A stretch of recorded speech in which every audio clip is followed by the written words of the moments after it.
감사합니다. 우리 사도행전 14장으로 넘어와서 본격적인 이제 이방인들을 향한 복음 사역이 계속 이어져 가고 있어요.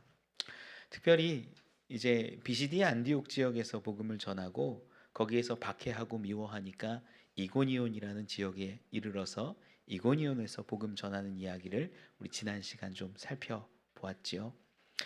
이고니온에서 복음을 전할 때 성경이요 굉장히 독특한 표현을 하나 썼어요. 바울과 바나바를 향하여서 뭐라고 얘기하냐면 두 사도라고 말해요. 사도라는 어떤 신학적 정의를 제가 좀 알려드렸는데 뭐냐면 예수님과 삶을 함께했던 사람, 예수님에게 어떤 소명과 부름을 분명히 받은 사람, 그리고 예수님의 부활을 직접 목격한 사람, 이런 사람을 사도라고 칭합니다. 지금 이 시대에는 사도가 있을까요? 없어요. 정확히 해야 돼요. 이런 부분들은. 요즘에 이제 뭐 이렇게 막 유튜브에도 나오고 하는데 기적들 일어나고 신비한 현상들 일어나면서 사도적 권능을 갖고 있다라고 말하는 사람들이 왕왕 나옵니다. 신사도주의, 신사도 운동이라고 얘기하는데 여러분 건강한 거 아닙니다. 결코 사도는 우리 신학적인 전제 가운데 이제는 끝났어요. 없어요. 있을 수가 없어요. 만약에 제가 난치병, 불치병 환자에게 막 손을 얹고 기도해서 그 사람이 나아서 와, 목사님 좀 달라. 막 능력이 있어. 능력의 종이야. 사도라고 불러야지. 그럼 돼요, 안 돼요? 안 돼요. 하나님이 행하신 거지 사람이 한 게 아니거든요. 그 당시로서 이제 사도 시대는 끝난 거예요. 그래서 우리 이런 부분을 제가 조금 강조해서 말씀드리는 이유는 우리가 신앙생활하면서 이상한 이단들의 어떤 영향들이 찾아올 때가 있습니다. 그래서 이런 부분 사도에 대한 것만 좀 붙잡더라도 어떤 신사도주의, 신비주의 이런 것들을 좀 이겨낼 수 있는 힘이 될 것 같아요. 그래서 말씀을 좀 드렸고 이 사도들이 특징이 있어요. 근데 제가 이제 사도 얘기하면서 그럼에도 불구하고 이 바나바와 바울 두 사람이 정말 사도냐? 이걸 제가 문제 삼지는 않았어요. 그거는 신학자들에게 몫을 좀 남겨두고 그들이 고민하고 이야기하게 맡기고 이건 분명하죠. 그들을 이방인의 사도로 부르시고 그들은 최소 바울 같은 사람 얘기하잖아요. 난 이방인의 사도로 부름 받았다고. 그들은 사도적 부르심을 받은 사람인 건 확실한 거예요. 그래서 그들의 삶을 보니까 어떻더라? 박해하고 미워하고 뭐 핍박하는데도 불구하고 거기에 오래 있어서 복음을 전하는 사람이더라. 그리고 사람으로부터 힘을 얻고 사람으로부터 위로를 얻는 게 아니라 주를 힘입어서 복음을 전하더라. 마지막에 이제 이 루스드라와 더베로 지나갈 때 도망한다라고 분명히 성경은 기록하지만 그 도망하는 그 과정 가운데 복음을 위해 움직였다라고 제가 지난주에 설명드렸어요. 단순히 겁이 나서 도망갔다면 그곳에서 야 좀 쉬어, 야 좀 기다려봐, 그래야 맞을 텐데 그게 아니라 복음을 위하여 가는 곳곳마다 아마 복음을 전했을 것으로 우리는 보았어요. 그래서 이르게 된 지역이 어디냐? 오늘 본문에 나오는데 루스드라라는 지역이에요. 이 루스드라라는 지역에서 어떠한 일이 이루어지는지 우리 말씀을 보면서 함께 은혜를 나누어 보죠. 우리 8절 말씀입니다. 같이 한번 읽어보죠. 시작. 루스드라에 발을 쓰지 못하는 한 사람이 앉아 있는데 나면서 걷지 못하게 되어 걸어 본 적이 없는 자라. 아멘. 루스드라에 발을 쓰지 못하는 한 사람이 있었대요. 그래서 성경이 정확히 이야기하죠. 나면서 걷지 못하게 되어서 걸어본 적이 없대요. 그러니까 태어나면서부터 걷지 못한 안진뱅이라는 이야기예요. 한 번도 걷지 못했습니다. 근데 오늘 보니까 아까 어떤 형제가 묻는 거예요. 왜 성경에 이렇게 안진뱅이 얘기들이 많이 나옵니까? 여러분 이 당시 의학이나 어떤 기술로 능력으로 안진뱅이를 일으켜 세운다는 게 가능할까요? 안 돼요. 무슨 말이냐면 불가능한 일을 행하시는 하나님, 불가능한 일을 이루어내시는 하나님에 대한 표현이 이런 것으로 드러나는 거예요. 불가능한 일, 지금 나면서부터 걷지 못했던 자가 일어나 걷게 되는 얘기를 우리가 봤잖아요. 이거는요 놀라운 기적이에요. 왜 그러냐면 단순히 잠깐 내가 못 걷다가 걷게 된 걸 이야기하는 게 아니에요. 태어나면서부터 한 번도 못 걸은 사람들은요, 특징이 있어요. 어떤 거냐면 걷지 못하면 근육이 온전히 발달할까요, 못할까요? 발달 못해요. 근육, 인대, 힘줄, 뼈, 연골, 마디마디 하나하나 왜소합니다. 아마 태어나서부터 한 번도 어떤 이유인지는 알 수 없지만 못 걸었던 사람들이 장성하게 되면 그 사람의 다리는, 발은 굉장히 왜소할 거예요. 왜? 움직임이 없으니까 제대로 성장이 안 되죠. 크지를 못할 거예요. 작은 발, 작은 다리를 가졌을 것으로 추정해요. 그 사람이 갑자기 이 바울이 얘기해서 일어서 걸어라 이런다고 갑자기 일어나서 걸을 수 있을까요? 불가능해요. 근육이 온전하지 못하기 때문에, 훈련이 되지 못했기 때문에, 우리가 뭐 어떤 수술 받아 갖고 다리에 어떤 어려움이 있었다가 고쳤을 때 걷게 될 때까지는 어떤 일들이 일어나냐면 수많은 재활의 과정을 거칩니다. 그게 아니면 걸을 수가 없어요. 근육도 키워야 되고 준비하고 훈련해야 몇 년간 재활해야 겨우 걸어갈 수 있는데, 그런 일들이 오늘 본문 가운데 일어났다라는 거예요. 즉 나면서부터 한 번도 걸어보지 못했던 자가 일어나서 걷게 된다라는 건요, 그 당시 의학이나 상황이나 이 모든 것들을 가지고 보면 하나님이 아니고서는 행할 수 없는 일이다. 이게 분명히 정해지는 거죠. 우리는 뭐 가끔 지금 뭐 불편한 사람이 나았다 그러면 우연히 났어, 뭐 나을 만하니까 났지, 자연 치유력이 있어, 이렇게 말할 수 있겠지만 그 당시 한 번도 걸어보지 못했던 사람이 걷는다라는 건요, 이건 신적 능력이 아니고서는 불가능한 일이라는 거예요.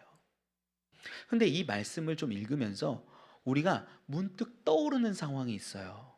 뭐냐면 사도행전이 시작될 때 1장과 2장에서는 어떤 일들이 일어나냐면 1절에서 13절까지 성령의 임재와 어떤 방언함과 이런 놀라운 일들이 일어나거든요. 그래서 사람들이 방언하고 이상한 말들을 하는데 수많은 지역의 말들로 사람들이 듣기 시작해요. 그걸 보고 어떤 사람들이 뭐라고 얘기하냐면 야, 술에 취했어, 새술에 취했어, 이렇게 조롱하는 말들까지도 하거든요. 근데 2장 14절부터 이 베드로가 설교하는 내용이 나와요.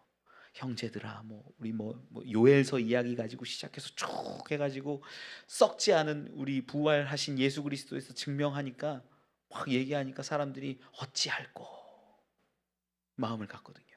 2장 41절에 보면 그때 믿는 자가, 죽게 돌아온 자가 3,000명이나 되었더라라는 기록까지 있어요.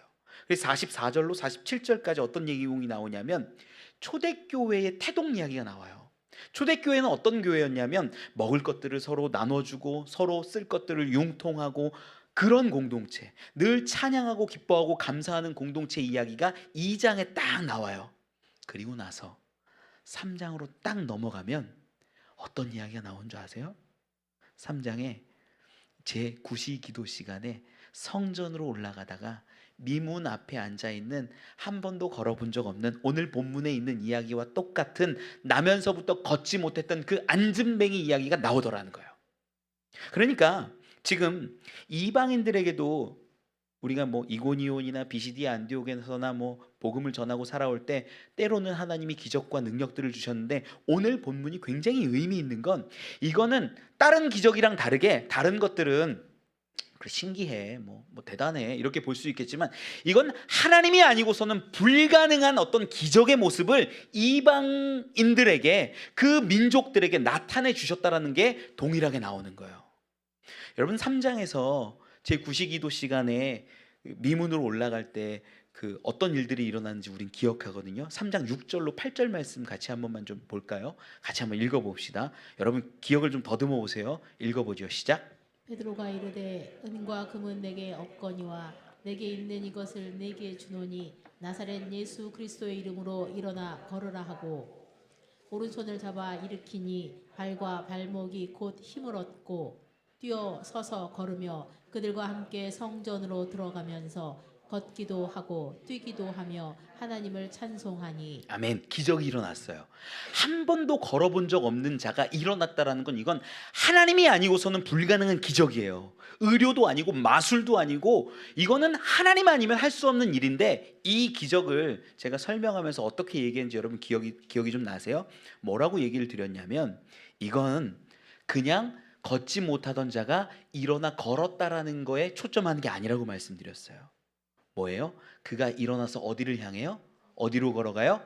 성전으로 들어가요. 그가 뭐 해요? 하나님을 찬송해요. 여러분, 단순히 기적이 일어나서 걷는 게 중요한 게 아니라, 일어나는 게 중요한 게 아니라 그가 어디로 들어갔는지를 봐야 되는 거예요. 성전으로 들어가는 거예요. 그 당시 제가 지난번 설교를 기억해 보면 그냥 단순히 기적이 일어나는 게 아니라 기적을 일으키셔서 하나님의 자녀로 회복시키셨다라는 거예요. 걷지 못하고 부정하고 어려운 자들, 성전에 들어올 수 없는 그러한 자들을 온전케 해서, 즉 메시아가 오시면 모든 어려움들이 다 회복되어서 하나님의 자녀로 이끌어 주시는 거거든요. 그래서 그 성전 미문에 앉아서 성전에 들어가지 못했던 자가 들어가서 하나님을 찬양하게 되는 놀라운 일들이 이루어졌다, 이렇게 말씀을 드렸어요. 그 일이 지금 오늘 본문에 시작되는 거예요. 여러분, 이게요, 그래서 루스드라 지역의 이방인에게 이 놀라운 기적이 일어났다는 건 뭘 얘기하냐면, 첫 번째는, 정리하고 가면 첫 번째는 하나님이 분명하게 이런 기적을 통해서 하나님의 살아계심과 예수 그리스도 복음을 전하기를 원하셨다라는 것이고, 두 번째는 오해하면 안 되는 거예요. 지금 단순히 뭐 내가 사람들을 이끌고 이목을 집중시켜 가지고, 야 진짜지? 예수님 진짜 살아있으시지? 하나님 능력 있지? 이걸 보여주려는 게 아니라, 정확하게는 그 내가 복음을 전하고 있는 가운데, 그 수많은 이방인들 가운데 하나님이 구원할 자가 분명히 있었다라는 걸 보여주는 거예요. 이게 무슨 얘기인지 이해가 가세요? 조금 어려울 수도 있어요. 다시 정리할게요. 그냥 단순히 기적과 신비한 능력을 보여줘서, 야 우리 하나님 진짜 능력 있어, 마치 자랑하고 과시하듯이 보여주려는 그런 목적이 아니라, 복음을 전하는 데 있어서 그 가운데에, 이방인들 가운데 하나님이 구원하기를 원하는 누군가가 분명히 있었다라는 걸 보여주는 거예요. 이게 의미예요. 이 의의를 찾으면 그런 거예요. 이 기적은요, 놀라운 거죠. 여러분, 이건요 우리에게 적용하면 좀 느낌이 달라져요. 여러분, 이 시대 전까지만 해도 어떻게 됐냐면, 구원은 누구에게 임하냐면 유대인에게 임하는 거예요. 이스라엘 사람들에게만 구원이 있는 거예요.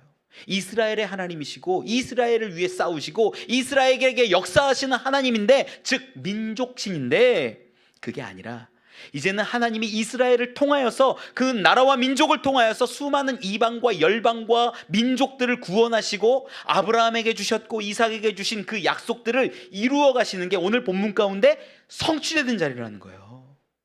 하나님이 놀라운 일을 이루셨다. 누구에게? 이방인에게. 하나님밖에 할 수 없는 일을 이루셨다. 누구에게? 이방인에게.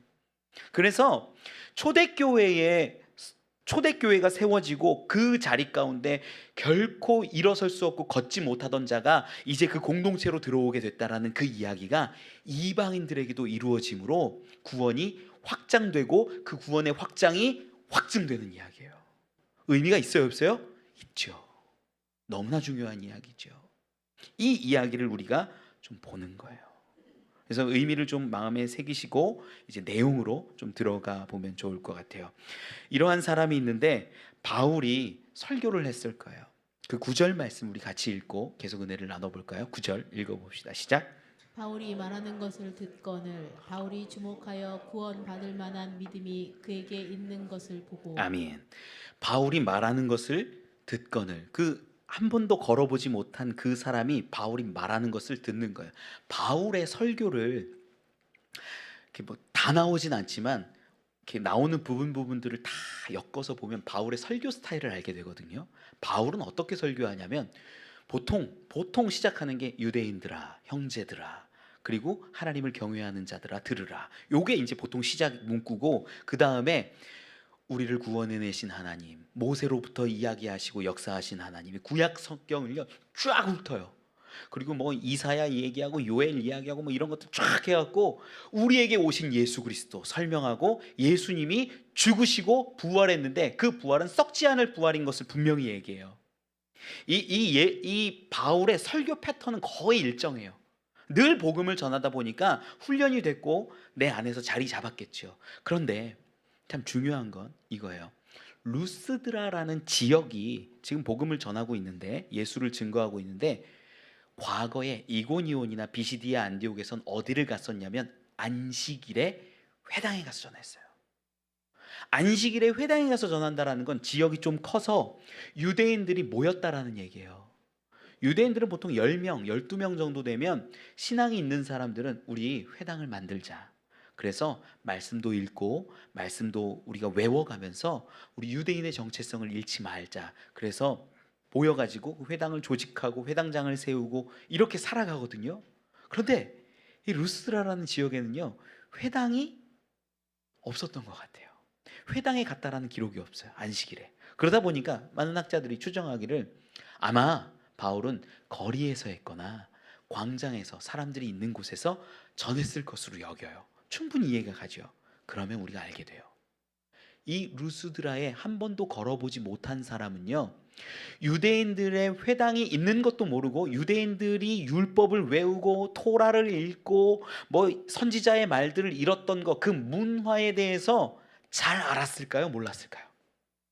몰랐을 가능성이 커요. 회당이 있으면 그 회당에서 뭐 절기를 지키고 말씀을 읽고 외우니까 어느 정도는 알 수 있겠죠. 그런데 이 루스드라라는 지역에서 걷지 못하는 사람은요 다른 지역이나 먼 곳에 여행도 많이 못했을 것으로 여겨져요. 그 사람이 유대인의 문화와 토라와 모세 이야기 다 알았을까? 아니요, 저는 몰랐을 거라고 여겨요. 그런데 그가 오늘 본문 9절 가운데 보면 뭐 했대요? 듣건을 하는 거예요. 듣는다라는 게 이게 아쿠센이라는 헬라어를 쓰는데 이게 능동태예요. 듣는데 능동태예요. 이걸 좀 쉽게 설명을 하면 우리 영어에서도 보면 듣는다라고 할 때 hear라는 단어가 있어요. hearing 한다 그러죠. 그게 뭐냐면 그 수동태로 쓰여요. 주로 수동적인 표현이에요. 그럼 내가 적극적이고 능동적으로 들을 때는 뭐라고 얘기하면 listening이라고 해요. listening. 내가 듣는다라는 거예요. listen carefully 뭐 이렇게 들어보신 적 있죠? 그러니까 뭔가를 주의하고 집중해서 내가 무언가를 끌어와서 듣는 게 listen이에요. 그런 단어예요. 오늘 본문에 듣거늘 이라고 있는 표현 자체가 들리니까 들리다 보다 이게 아니라 내가 무슨 말을 하는지 듣고 내가 어떤 말을 하는지를 잡아채서 들어가는 것이 이 오늘 본문에 있는 듣거늘이에요. 그러면 여기서 우리가 알게 돼요.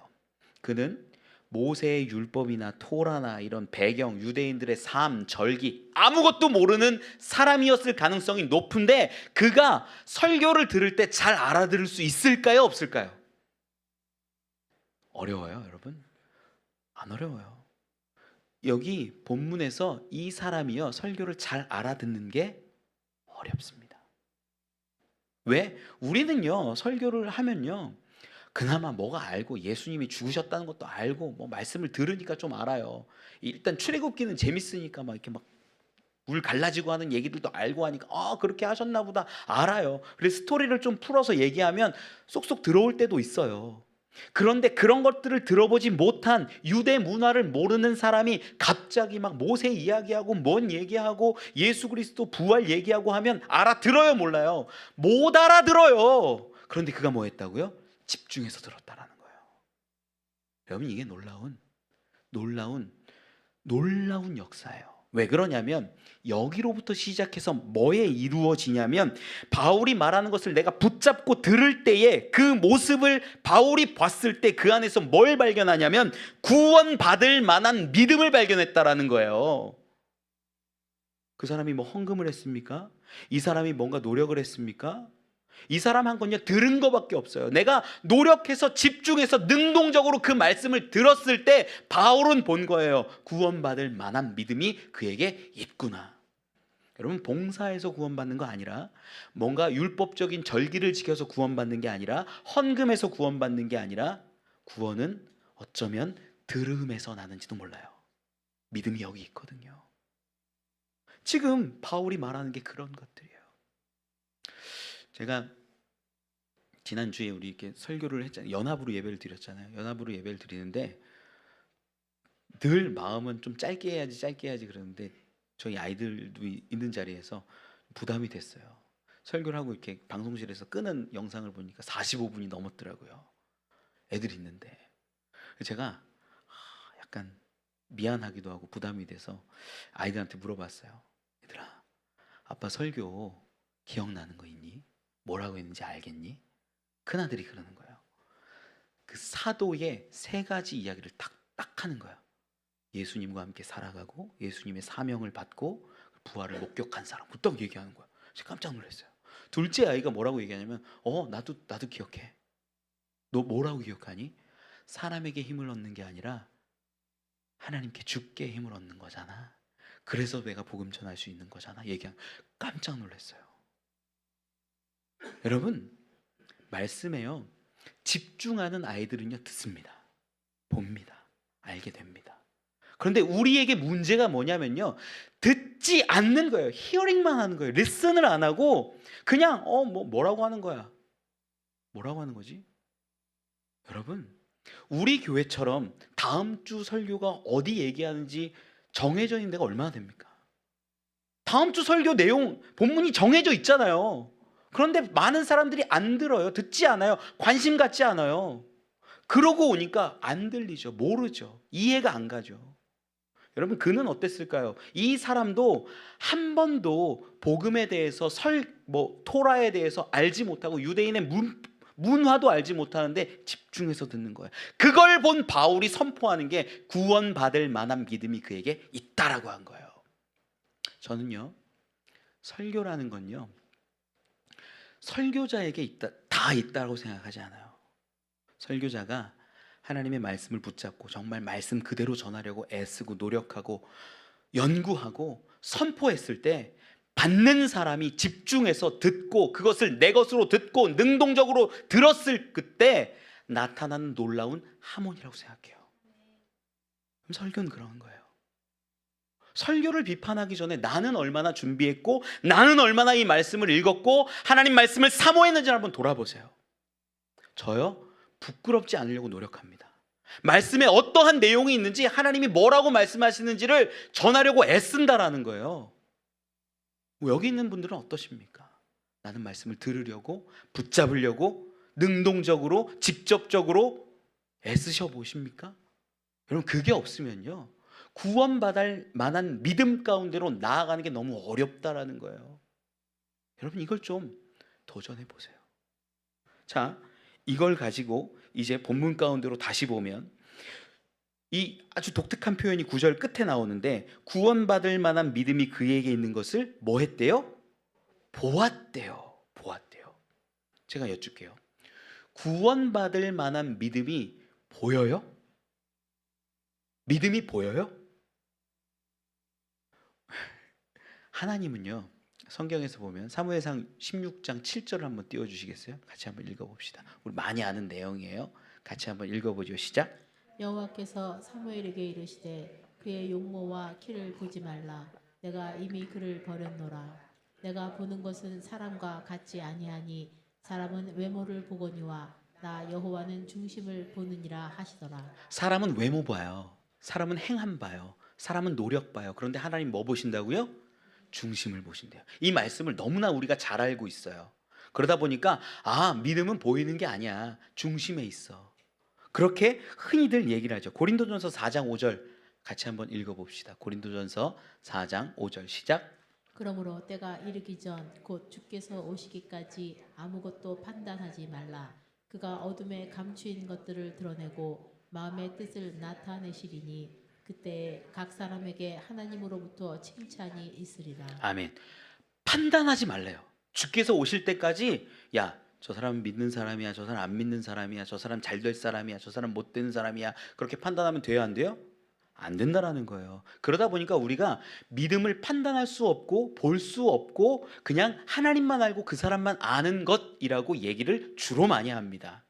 맞아요. 그렇게 볼 수 있어요. 그런데 야고보서 2장 18절을 우리 같이 한번 읽어보죠.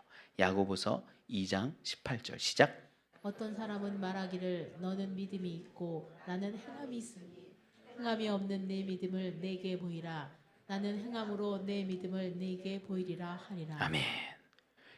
야고보가 얘기하는 거예요. 야, 너는 행함이 없는데 너 믿음이 있다고 얘기하잖아. 너 믿음이 있어. 그래, 너 믿음이 있다고 얘기하잖아. 예수 그리스도 믿잖아. 근데 행함이 없거든. 그러면 너의 믿음을 한번 보여줘봐. 나는 행함으로 내 믿음을 보여줄게. 이 얘기하는 거예요. 우리 야고보서 2장 20절로 22절까지 같이 한번 더 읽어볼까요? 20절로 22절 시작. 아, 허탄한 사람아, 행함이 없는 믿음이 헛것인 줄을 알고자 하느냐. 우리 조상 아브라함이 그 아들 이삭을 제단에 바칠 때 행함으로 의롭다 하심을 받은 것이 아니냐. 내가 보거니와 믿음이 그의 행함과 함께 일하고 행함으로 믿음이 온전하게 되었느니라. 아멘. 우리가 아브라함이 이삭을 바치는데 히브리서에서는요 이걸 믿음이라고 얘기를 해요. 야고보에서는 뭐라고 얘기하냐면 행함이라고 얘기해요. 야, 이게 도대체 뭐야? 믿음이야? 행함이야? 어떤 건지 모르겠어 라고 말할 수 있는데 정확히 야고보서의 이야기를 가지고 오면 행함으로만 믿음을 드러내는 게 아니라 22절에 기록을 하지요. 22절 한 번만 더 읽어볼까요? 시작. 내가 보거니와 믿음이 그의 행함과 함께 일하고 행함으로 믿음이 온전하게 되었느니라. 아멘. 이게 정답이에요. 믿음이 그의 행함과 함께 일한다라는 거예요. 그래서 믿음이 진짜 있는 사람은요 행함으로 드러날 수밖에 없어요. 여러분, 우리 숨길 수 없는 게 있어요. 사랑하는 거. 누구 사랑하잖아요. 눈에서 막 그 하트가 뿅뿅뿅뿅 나와요. 실제 그래요. 사랑 숨길 수 없어요. 가난도 숨길 수 없다고 그러고 기침도 숨길 수 없다고 그러죠. 우리 가운데 숨길 수 없는 것들이 있어요. 믿음이요, 진짜 믿음 있는 사람은 행함으로 분명히 나옵니다. 반드시 나옵니다. 정확히 기록해요. 행함으로 믿음이 온전하게 되었느니라. 여러분, 믿음이 있어요. 저는 여기 있는 분들 다 믿음이 있다라고 생각해요. 그런데 행함이 없는 분들도 있어요. 그러면 여러분 권면합니다. 여러분들의 진짜 믿음을 행함으로 온전하게 만들어내시길 바랍니다. 그게 성경이에요. 그럼 이 두 가지 이야기가 좀 상충하는 것 같죠? 야, 중심을 보시는데 어떻게 알아? 하나님만 아시지. 그런데 행함으로 믿음이 온전해진대요. 제가 이 부분을 정리해서 말씀드릴게요. 뭐냐면 우리 하나님은요 그 사람의 중심을 보시고 외모를 보시지 않기 때문에 이 사람이 구원 받았는지 안 받았는지 몰라요. 맞아요. 인간의 눈으로. 그런데 제가 말씀드릴게요. 결국엔 마지막엔 드러나더라. 이건 맞아요. 마지막 때를 보면 우리가 알게 되는 거예요. 여러분, 성경에 수많은 사람들이 기록되거든요. 분명히 구원 받았을 것으로 보이는 사람들이 있어요. 모세 구원 받았을까요? 안 받았을까요? 이게 어려워요, 여러분. 모세 구원을 받았을까요? 안 받았을까요? 받았을 것 같죠. 마리아 구원 받았을 것 같아요? 안 받았을 것 같아요? 받았을 것 같아요. 사도 바울 받았을까요? 안 받았을까요? 베드로 구원 받았을까요? 안 받았을까요? 여호수아 받았을까요? 안 받았을까요? 의심의 여지가 없잖아요. 다윗 구원 받았을까요? 못 받았을까요? 받았을 거예요. 어떻게 알아요, 우리가?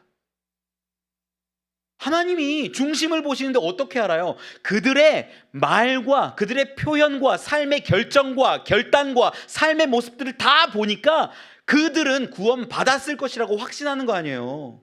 천국에 가 있는 거 봤어요? 모세가? 몰라요. 바울도 몰라요. 그런데 우린 믿어요. 왜? 그들의 삶의 면면을 보니까 나타나거든요.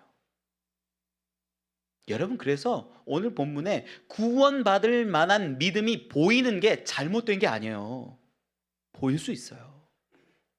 많은 사람들이 야, 믿음은 내면적인 거지, 중심적인 거지, 어떻게 드러나고 어떻게 나타나, 우리 쉽게 판단하면 안 돼, 그렇게 얘기해요.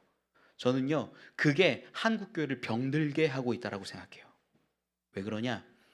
우리가 말씀 보지만 믿는 자들에게는 하나님의 자녀가 되는 권세를 주셨대요. 믿음이 뭐냐면 하나님의 자녀 되는 권세예요. 믿음은요 그냥 나만 알아, 나만 믿어, 이게 아니라 하나님의 자녀로서 살아가는 모습이에요. 자녀의 삶이에요. 그런데 자녀가 된다라는 건 어떤 걸 의미하냐면 자녀는요, 하나님이 원하시는, 하나님이 바라시는 그 모습대로 살아가는 게 자녀예요. 그런데 한국 교회는 문제가 있죠. 어떤 거냐면 하나님의 자녀라고 말하면서 하나님의 뜻이 아닌 내 마음과 내 생각과 내 계획대로 살아가는 사람들이 부지기수라는 거예요. 구별이 안 돼요. 여러분, 세상 사람들이 교회 왜 안 오는 줄 아세요? 야, 너 교회 다닌다며. 내가 보니까 어떤 집사는, 어떤 권사는, 어떤 장로는, 어떤 목사는 이런 짓도 하더라, 저런 짓도 하더라. 틀릴 거 하나 없더라. 돈 보고 결정하고 뭐 보고 결정하고 잘못된 거 은근히 눈 감아주고 그렇게 살아가더라. 거룩한 거? 야, 없어 보여. 너랑 나랑 틀린 게 뭔데?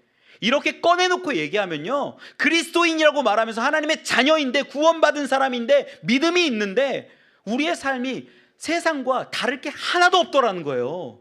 어떻게 그런데 믿음이 있다라고 말합니까? 믿음은요, 행함 가운데 드러나는 거예요. 하나님의 자녀의 모습을 드러내며 살아가는 거예요. 여러분, 세상 가운데 내가 싸워서 이길 줄 몰라서 지는 게 아니에요. 저요, 세상 가운데 가가지고요, 사람들한테 그런 얘기도 했어요. 저 안 집니다, 말싸움에서. 그런 얘기도 해요. 근데 지금은요, 막 져요. 일부러 져요. 그렇게 하시죠. 그렇게 하시죠. 왜 그런 줄 아세요? 목사니까. 논리로는 그게 아닌데 싸워서 이길 수도 있는데, 따져 물을 수도 있는데 넘어갈 때도 너무 많아요. 근데 그러면서도 제가 이기려고 하고 제 말대로 하려는 것들을 너무 많이 보니까 막 부끄러울 때가 많아요. 여러분, 하나님, 믿음으로써 하나님의 자녀 되는 모습을 회복하는 건요, 세상에 있는 사람들의 모습과는 조금 달라야 돼요. 그게 없으면 힘이 없고요, 능력이 없어요.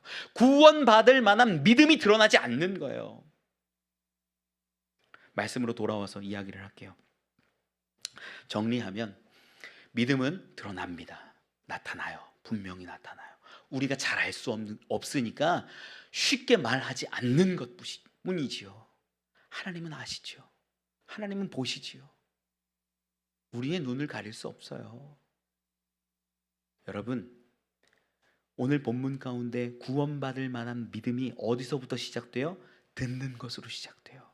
저는 여러분, 대단한 걸 요구하는 게 아니에요. 우리 교회 집사 권사를 새로 세우는데 뭘로 했어요? 헌금 많이 한 사람, 목사님 말 잘 듣는 사람, 목사님 맛있는 거 많이 사주는 사람, 그런 사람 정해요? 아니에요. 그런 거 안 정해요. 하나님 말씀을 들으러 나오는 사람, 예배하는 사람, 출석한 사람. 여러분, 이렇게 세우는 교회 사실 별로 없어요. 많지 않아요. 저는 여러분들이요, 말씀 사모하고 듣기로 집중하고 정말 들어서 구원 받을 만한 그 믿음의 분량에 이르는 분들이 되시길 축원합니다. 말씀 돌아와서 볼게요. 그랬더니 이제 10절 말씀 읽어볼게요. 오늘 본문 10절입니다. 읽어보죠. 시작. 큰 소리로 이르되 내 발로 바로 일어서라 하니 그 사람이 일어나 걷는지라. 아멘. 내 발로 바로 일어서라, 이렇게 얘기하는데 10절을 보니까 큰 소리로 얘기했대요. 메가스라는 게 크다라는 단어인데 어마어마하게 큰 소리를 냈을 것 같아요. 왜 큰 소리로 낼 수 있는가라는 걸 생각을 해봐야 돼요. 그냥 보통 내는 이렇게 큰 소리가 아니라 자기가 낼 수 있는 가장 큰 소리를 냈을 것으로 여겨져요. 이걸 가지고 9절 말씀을 해석할 수 있는데, 9절에 구원받을 만한 믿음이 보이는 건 단순히 사람의 눈으로 본 건 아닐 것으로 여겨져요. 우리가 사람의 눈으로 보면 어느 정도 알 수 있지만 분명하지 않잖아요. 그래서 판단하지 않고 말하지 않는 건데, 바울은 좀 특별했어요. 이 당시에는. 우리가 사도행전 13장에서도 읽어보고 14장에서도 읽어보는데 14장 3절 한번 띄워주실 수 있을까요? 14장 3절. 네, 같이 한번 읽어봅시다. 시작. 두 사도가 오래 있어 주를 힘입어 담대히 말하니 주께서 그들의 손으로 표적과 기사를 행하게 하여 주사 자기 은혜의 말씀을 증언하시니. 여러분, 이 14장 3절을 잘 봐야 되는데, 표적과 기사를 일으켜 주신 주체가 누구 같아요? 두 사도일까요? 주일까요? 주예요. 주. 정확히 봐야 돼요. 그리고 말씀하는 것도 누가 말씀하는 거라고 기록되어 있어요? 자기 은혜의 말씀이라고 이야기하죠. 사도가 얘기하는 걸까요? 주가 얘기하는 걸까요? 주가 얘기하는 거예요. 정확히 봐야 돼요. 그러니까 뭐냐면 사도의 입술을 써서 얘기하는 것은 맞지만 누가 주체가 돼서 말씀하고 계시는 거예요? 주께서. 이미 13장에서도 우리 이 안디옥에서 파송을 받아서 살라미 지역에 이르고 거기에서 그 서기오 바울 만나는 그 지역에서 바 예수라 불리는 엘루마 마술사를 만나가지고 그가 막 이렇게 막 못하게 할 때에 성령이 그때 바울에게 충만히 임했다 그래요. 그러니까 그때부터 바울은요 성령에 붙들려 살아가는 거예요. 그가 말하는 것들이 보통 뭐냐? 성령이 말하게 하시고 그가 선포하고 얘기하는 거 성령이 말하는 것이라는 것을 우리가 전제로 오늘 본문의 9절도 해석할 수 있다는 거예요. 그래서 그가 구원받을 만한 믿음이 있다는 것, 사람이 보는 게 아니라 성령께서 보시고 성령께서 말하는 것으로 여기고 10절을 보면 10절에 네 발로 바로 일어서라 라고 얘기하는 게 큰 소리로 말할 수 있는 것, 성령이 지금 감동하고 계시고 성령이 말씀하시고 성령이 선포하게 하시는 것이라는 거예요. 그러다 보니까 본문에서요 바로 일어서라 라고, 일어서라가요 이게 이제 아니스템이라는 단어를 쓰는데 능동태예요. 명령형이에요. 일어서라 라고 외치는 거예요. 큰 소리로. 그냥 바울이 일어섰으면 좋겠는데요, 그게 아니라 일어서라고 명령하는 거예요. 여러분, 이 부분을 왜 우리가 주목해야 되냐면요, 지금 바울이 성령의 인도하심, 성령의 붙잡힘, 성령의 충만함을 가지고 성령이 말씀하시는 것을 따라서 선포했을 때 그 사람이 어떻게 돼요? 일어나는 거예요. 걷는 거예요. 즉 하나님의 말씀은요 그대로 이루어진다라는 것을 본문에 드러내고 있어요. 여러분, 세상을 지으실 때 하나님이 뭘로 지으세요? 말씀으로 지어요. 하나님이 세상을 주관하시는데 뭘로 주관하실까요? 말씀으로 주관하세요. 그 말씀이 성육신하여 오신 분이 누구예요? 예수님이에요. 지금도 동일해요. 여러분, 하나님의 말씀은요 변함이 없는 성실한 말씀인 줄 저는 믿습니다. 이걸 가지고 우리가 놀라운 걸 하나, 은혜를 붙잡을 수 있어야 돼요. 어떤 거냐면 하나님의 마음으로 하나님의 말씀을 선포하는 자에게는 하나님께서 이루어 가신다라는 것을 우리는 붙잡아야 돼요. 뭐냐? 우리는요 입술이 너무 이렇게 정제가 안 돼 있어요. 훈련이 안 돼 있어요. 부정의 말을 하고 안 된다는 말을 하고 잘못된다는 얘기를 하고 이런 게 너무 많아요. 뭐 어떤 상황을 보고 사건을 보고 사람을 봤을 때 우리가 어떻게 해야 되냐면 하나님의 눈으로 볼 줄 알아야 돼요. 하나님의 마음으로 얘기할 줄 알아야 돼요. 하나님이라면 어떻게 얘기하실까? 이걸 가지고 선포하고 명령하듯 나아가면 하나님, 그 동일하신 하나님, 성실하신 하나님은 그대로 이루어 내시는 분임을 저는 믿어요. 여러분, 우리 특별히 이런 거 훈련할 때 없죠. 해볼 때 없죠. 자녀에게 보시라는 거예요. 자녀에게 하나님의 말씀으로 선포해 보시라는 거예요. 너는 하나님의 말씀 가운데 서는 자야. 너는 하나님의 말씀으로 일어서서 하나님의 영광을 드러내는 자야. 선포해 보시라는 거예요. 우리는 막 그렇게 기도한 다음에 집에 와서 자녀가 막 자고 있고 내 말대로 안 듣고 뭐 문제 있으면 야 네가 그래서 되겠냐, 이 꼬라지가 뭐냐, 저주의 말, 이거 너무나 쉽게 해요. 여러분, 아니에요. 그게 아니라 정말 구원받을 만한 믿음이 없어 보일지라도 선한 말로 선포하고 하나님이 보시든 이야기하고 하면 하나님께서 그 말씀에 책임을 지시고 이끌어 가심을 저는 믿는다라는 거예요. 성령의 충만함 가운데 우리가 서로를 보아주고 부족함이 있고 연약함이 있고 무너져 있을 때에 회복해라. 당신은 회복합니다. 당신은 일어섭니다. 당신은 살아납니다. 병만은 끊어집니다. 이런 고백과 선포를 우리 가운데 할 때 하나님이 일하신다는 것을 저는 믿는다는 거예요. 여러분, 이게 없으면요 말씀대로 이루어집니다. 우리 예수님도 말씀하신 대로 하늘에서 이룬 것처럼 땅에서도 이루어지이다 선포하잖아요. 그걸 왜 못 믿고 왜 얘기를 안 하냐라는 거예요. 기도할 때 선포하는 기도 필요해요. 저는 우리 성도들이요 말의 훈련을 좀 받아서 정말 정직한 하나님의 말씀, 하나님의 뜻을 담아낸 이야기, 선포하고 명령할 수 있는 그 이야기들을 통해서 교회에 놀라운 하나님의 표적과 기사와 능력들이 임하기를 원합니다. 여러분 가정에서도 한번 해보시라는 거예요. 그걸 자녀에게 해보시라는 거예요. 딴 사람에게 하기 어렵거든. 자녀에게 해보고 손주에게 해보고 해보시라는 거예요. 부부끼리도 해보시라는 거예요. 당신은 특별한 사람이야. 하나님이 당신을 통해 일하셔. 여러분 그렇게 얘기하면 그 남편에게 하나님이 역사하실 줄 믿습니다. 아내에게 하나님이 놀랍게 일하고 계실 것을 저는 믿습니다. 우리의 말이 그 사람을 변화시켜요. 왜? 하나님의 뜻이 그 가운데 임할 것이기 때문에. 이런 걸 붙잡아야 돼요. 지금은 상황이 아닌 것 같아도. 바울의 눈에 그 사람이 왜 안 보였겠어요? 한 번도 일어나서 걸어보지 못한 사람인 걸 왜 모르겠어요? 행색이 남루한데, 왜소한데 발이. 그런데 믿음으로 얘기하고 성령의 충만함으로 선포하니까 하나님이 구원받을 만한 사람을 일으켜 세우시더라 라는 거예요. 말씀을 좀 맺겠습니다. 오늘 말씀을 좀 보면서 우리 가운데 믿음에 대해서 좀 고민을 많이 했어요. 우리 믿음이 드러날 수 있기를 원합니다. 나타날 수 있기를 원해요. 자녀된 자의 모습이 예배에, 봉사에, 섬김에, 헌심에 드러나고 하나님이 받으시기를 원해요. 하나님은 당신의 자녀들을 정말 자녀의 모습으로 만들어 가시길 원하는 분이에요. 때로 아무리 애를 쓰고 노력해도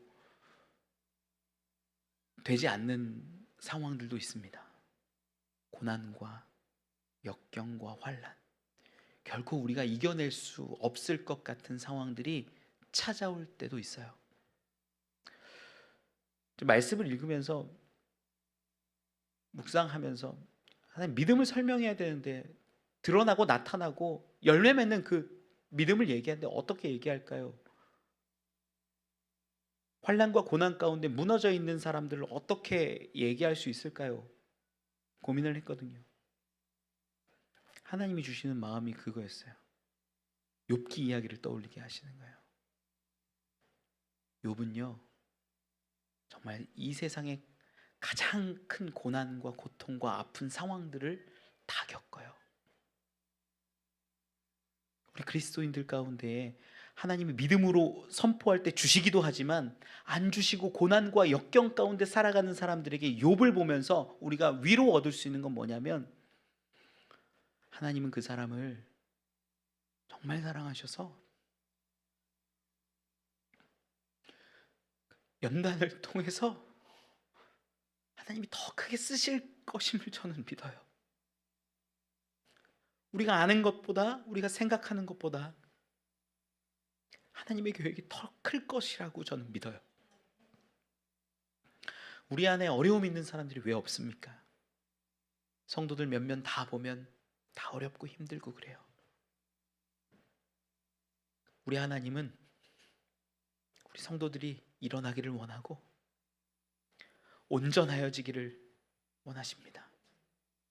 우리가 서로 위로해주고 선포해주고 명령해서 당신은 회복합니다. 당신은 일어섭니다. 당신은 낫습니다.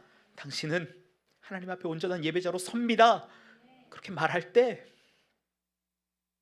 하나님은 당신의 뜻과 계획을 분명히 이루어 가실 것임을 저는 믿습니다. 우리 그렇게 위로하고 선포하고 명령할 수 있는 그런 아름다운 교회, 공동체 되기를 간절히 축원합니다. 우리 찬양하고 함께 기도하기를 원합니다.